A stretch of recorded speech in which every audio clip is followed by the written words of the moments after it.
Christmas isn't getting any cheaper. Food prices one of the main things pushing up inflation.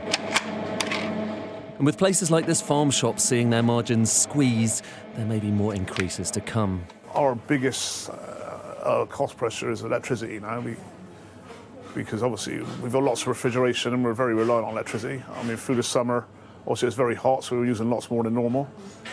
This weather, it's not so bad, but I've still seen an increase of nearly £3,000 a month for my electricity bill, which is a massive pill to swallow. Come the new year, obviously, we're going to have to look where we can cut back in all directions, you know.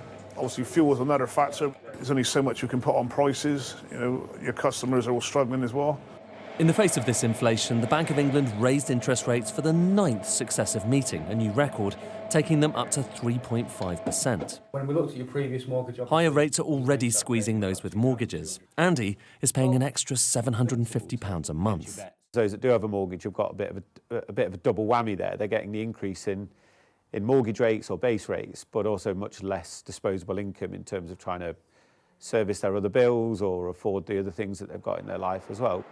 The bank describes some small glimmers of hope. Inflation's probably peaked, and the recession might not be as deep as feared, but the squeeze is likely to get worse before it gets better.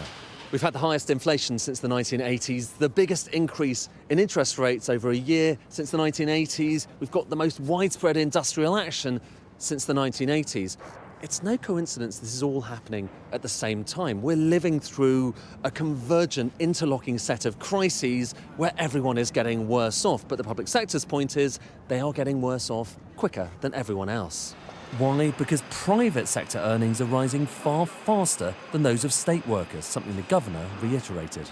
The earnings numbers, particularly in the private sector, are coming out a bit above where we thought they would be. Not a lot above. I don't want to put too much emphasis on the scale of the, in a sense, the overshoot, but they are coming out a bit above where we thought they would be.